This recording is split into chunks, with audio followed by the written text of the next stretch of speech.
day, my name is Princess Nikki Valdez. I'm a first-year student nurse, and for today, I will be performing physical examination. Explain the physical examination because explanation helps to alleviate anxiety and promotes cooperation. Second is to instruct the patient to void if possible because emptying the bladder increases patient's comfort during the examination. Third is to perform hand hygiene because hand hygiene differs the risk of microorganism transmissions. Fourth is to help the patient undress and provide a gown. Having a patient wear a gown facilitates examination of the various body areas. And fifth is to measure, record, height, weight, and vital signs. This measurement provides a baseline for future comparison. Good day po, sir. My name is Nikki po. I'm a student nurse. Ako po yung nurse nyo para sa ngayong araw. So, magkakonduct po tayo ng physical examination, sir, para po malaman yung status ng health nyo, tsaka po para ma-prevent yung any health issues kung may madidetect man po tayo. Okay po ba yan sa inyo, sir? Okay po. Okay po, good. So, bago po tayo mag-start, sir, mag-urinate po muna kayo para maging comfortable po kayo. Okay po.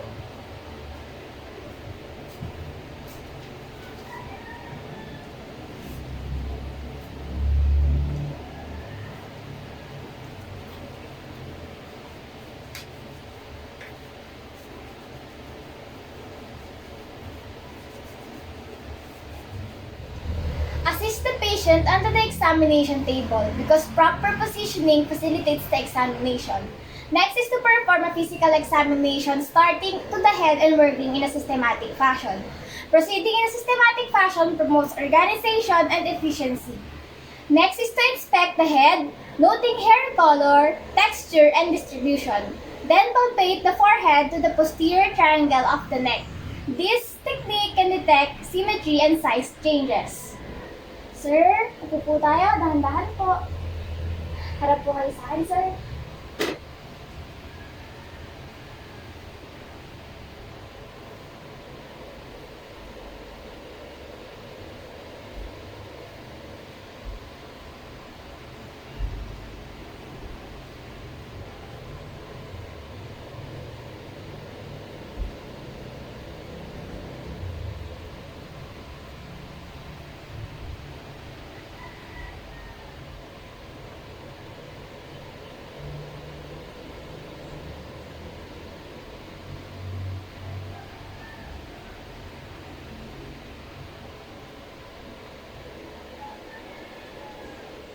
Palpate in front and behind the ears, under the chin, and in the anterior cervical lymph nodes.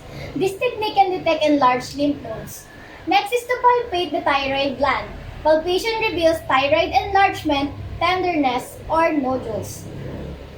So, sir, ngayon po, ipapalpate ko po yung mga lymph nodes nyo. And then, sasabihin nyo po, or magre-react po kayo if may pain or any discomfort po kayo nararamdaman kapag naharangan ko po. Okay? Okay po, start na po ako, sir. Tingin po sa taas, sir.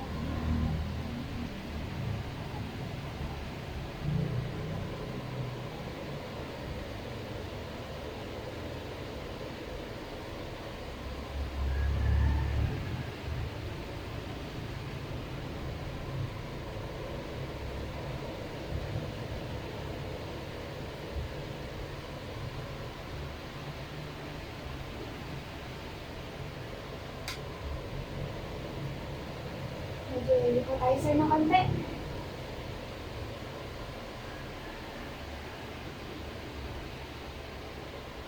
Tingala po konti, sir.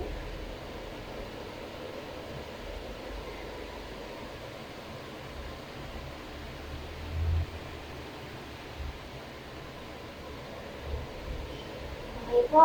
So, next po, sir, papalpate ko naman po yung thyroids nyo. Tingala po, sir.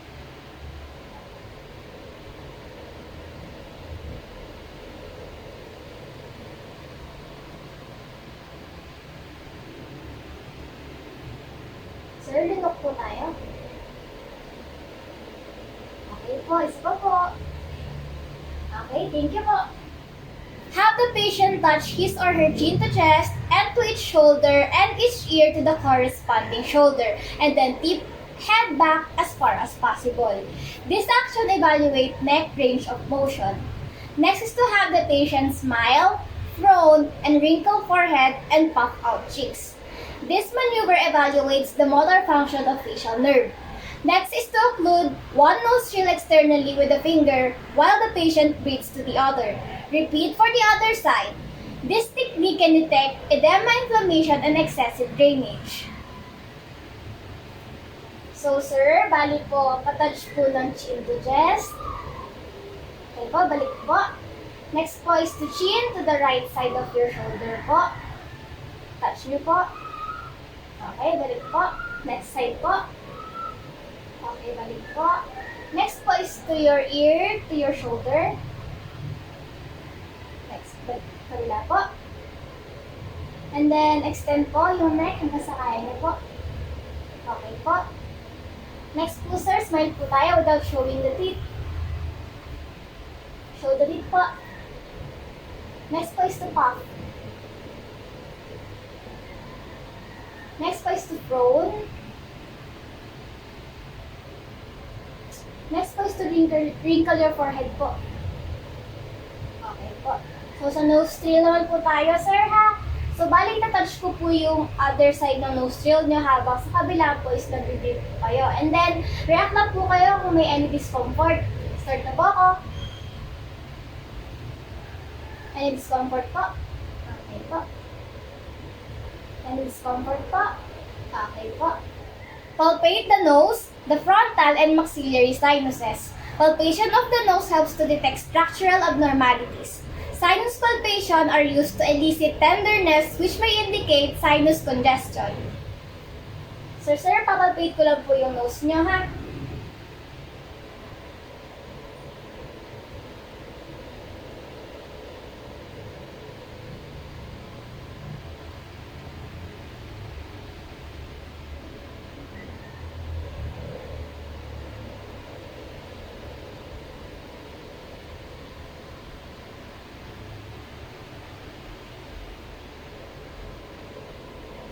Discomfort po ba, sir? Wala.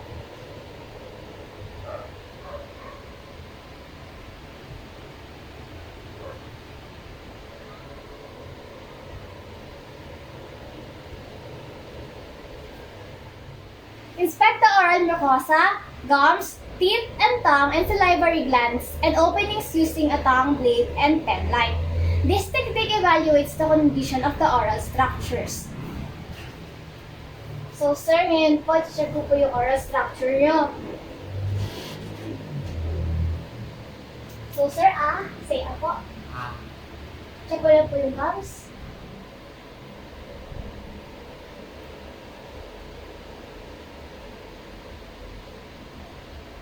Labas niyo po yung tongue nyo, sir. So, sir, papasok ko po yung fingers ko sa loob ng mouth nyo. And then, yung tongue nyo po, ilaban nyo po sa fingers ko. Okay po. Nabalik po, sir. Okay, kabila naman po. Okay po.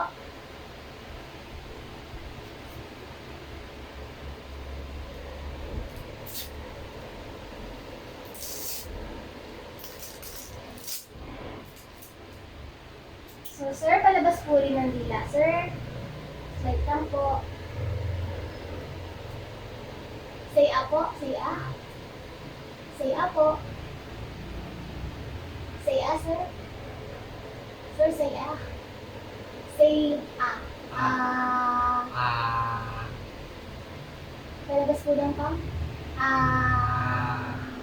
Okay po. Thank you po.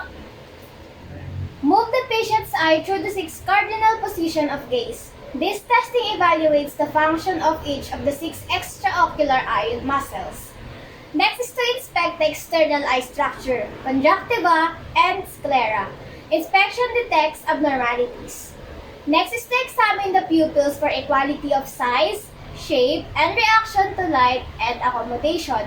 The technique assesses cranial nerves 3, 4, and 6. So, sir, check lang po natin yung motion ng eye mo, sir. So, yung tip po ng finger ko, susundan nyo lang po without Pero huwag niyo po isusunod yung head niyo. Ayos lang po, sir ha. Okay po, start na po tayo. So, sa baba po. Sa side po. Sa upper po.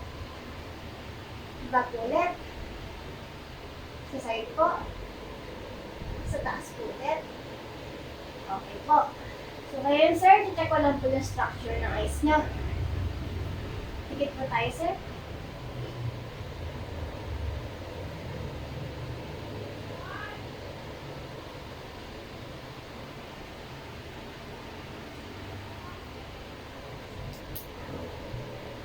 Sir?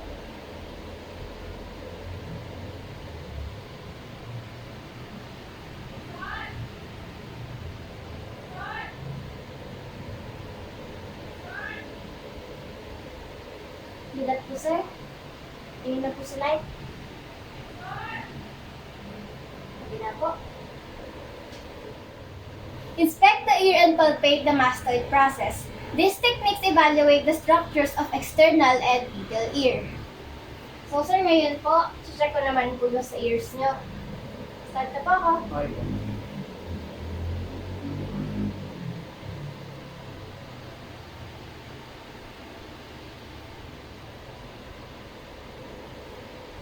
So, sir, open your mouth po. Open and close.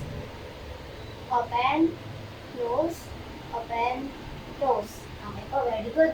So, sir, ngayon po, may i-whisper po akong words sa likod nyo. And then, if narinig nyo po, please repeat po. Okay po? Okay po. To check your hearing po.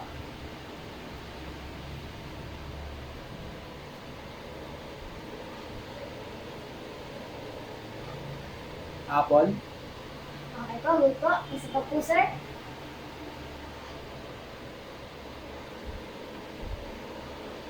Ball. Okay po, good po. Inspect the posterior thorax. Observe the skin, muscles of the spine, shoulder blades, and back as well as symmetry of expansion and accessory muscle use. Observation provides information about lung expansion and accessory muscle use during respiration. Next is to palpate over the spine and the posterior thorax. Palpation detects pain in the spine and help detect musculoskeletal inflammation. Lastly is to assess the respiratory excursion and tactile fremitus. As the patient repeats 99, assessing tactile fremitus provides information about content of lungs. So, sir, tayo po tayo, sir. Tayo po kayo sa akin, sir. So, pakitaas po yung damit, half po. Okay po, sir. Side lang po yung hands. Side lang po yung hands, sir. Okay na po. Okay po. Okay po, inhale. Exhale po. Inhale. Exhale po.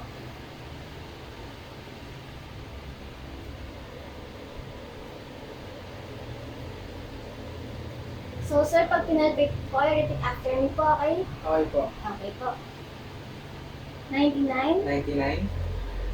99, 99. 99. 99. Okay po, sir. Pwede mo na po i-break yung shirt niyo. Okay po.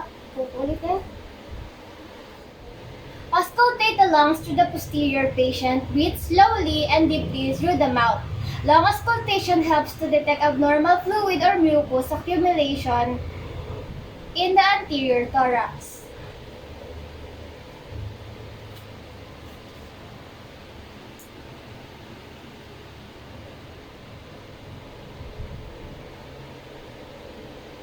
So, sir, auscultate ko lang po ah. Start na po ako. Yung malalim po. Inhale. Exhale. Inhale. Exhale.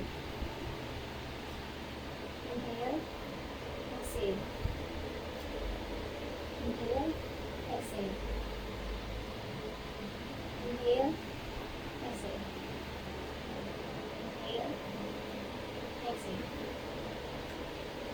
Inhale. Exhale. Inhale. Exhale. Inhale. Exhale. Inhale. Exhale. Inhale. exhale. Inhale, exhale. Okay po. Repeat steps 20 to 23 for the examination on anterior thorax. So, sir, harap naman po kayo.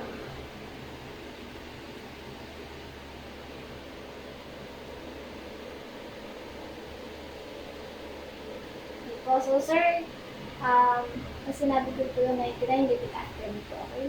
Okay po. 99, 99. 99, 99. 99. 99.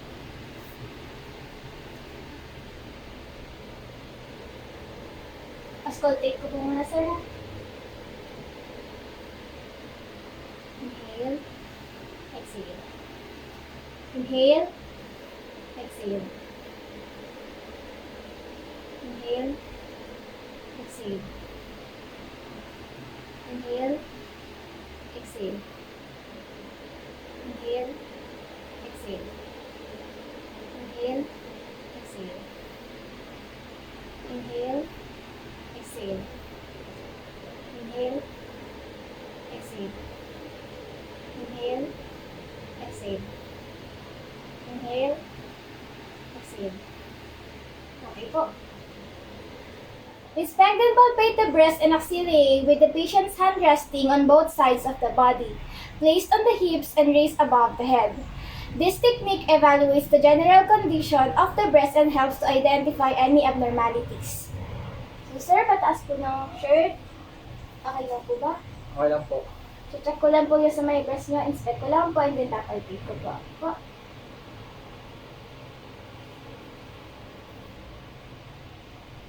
Straight lang po, sir. Yung hand niyo po, pakiligay lang po sa side, sa may hips po. Open po sa hips. Po.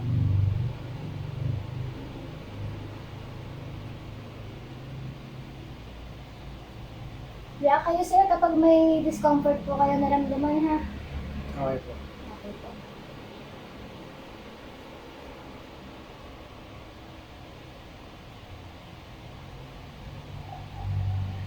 Okay na po. Assess the abdomen by observing contour, inspecting for skin characteristics, symmetry, peristalsis, and pulsations. Observation determines the shape of the abdomen. Next is to visualize the four quadrants. Then auscultate all the four quadrants before percussing or palpating. Auscultation detects the presence of vowel sounds indicating peristalsis. Next is to palpate all the four quadrants because palpation provides information about the location, size, and condition of the underlying organs.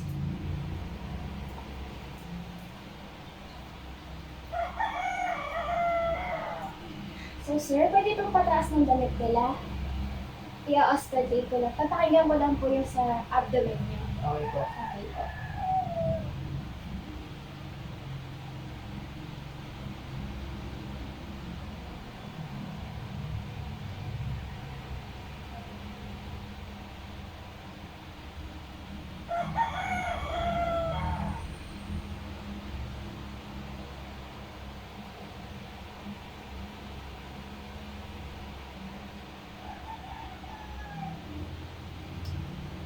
Okay po, sir. Next naman po is papalpate ko lang po. Okay po. Okay. Kung may discomfort po kayo nararamdaman, react lang po kayo. Okay po.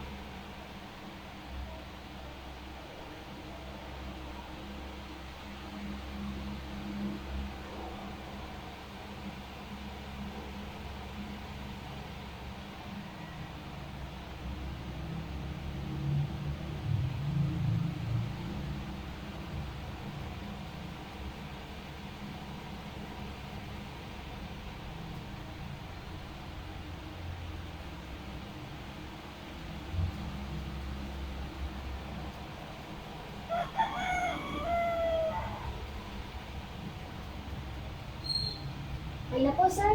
Babahin na po yun.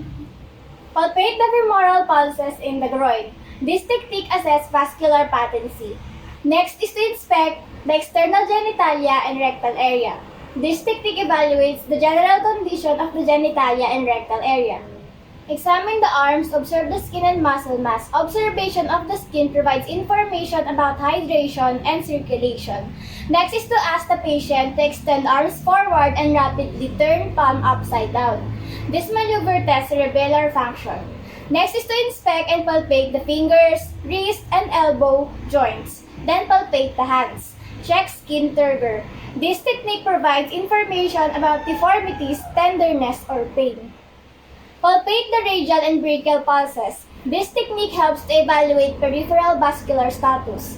Next is to inspect the color, shape, condition of the nails. Check for capillary refill.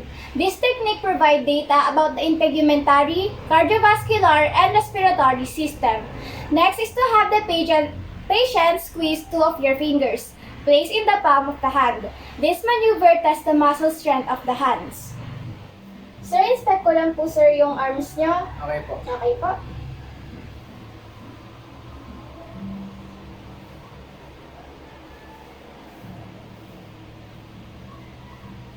Kabila po sir.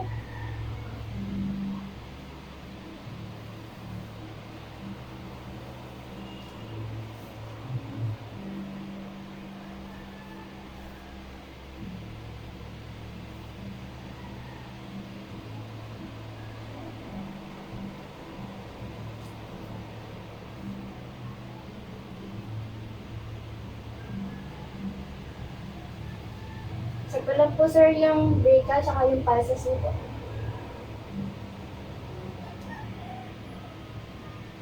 Okay.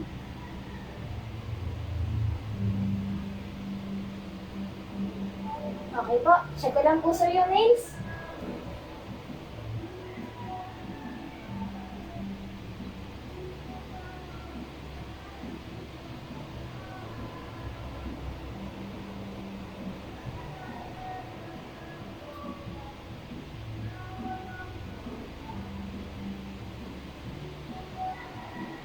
Wala po.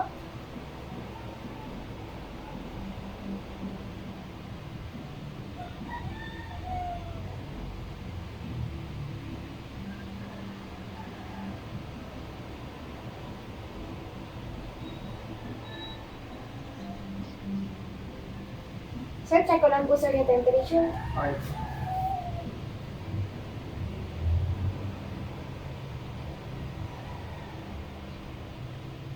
Okay na po sir. Sir, pa-squeeze po ng 2 fingers ko kalit po yung buong palm niyo. Okay po. Okay po. Kabila po. Okay po. Examine the legs, inspect the legs and feet for color, lesions, varicosities, hair growth, nail growth, edema, and muscle mass. Inspection provides information about the peripheral vascular function. Test for fitting edema in the pretibial area. This technique reveals information about excess interstitial fluid. Next is to palpate for pulses and skin temperature at the posterior tibial, dorsalis pedis, and popliteal area. Pulses and skin temperature provides information about the patient's peripheral vascular status. Next is to assess the patient's deep tendon reflexes. Brachioradialis, bicep, patellar, Achilles tendon using the reflex hammer. Sir, yun po, i-check ko lang po, i-inspect ko po, ipapalpate ko po yung sa feet nyo. Okay Okay po. po. Sige po, start na po ako, sir. Okay po.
Sir, check ko lang po kung may edema po.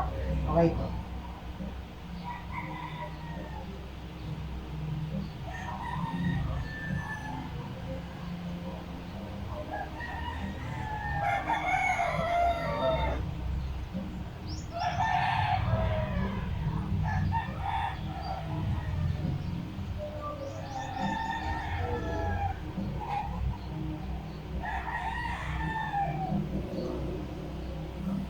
Ayun na po, sir.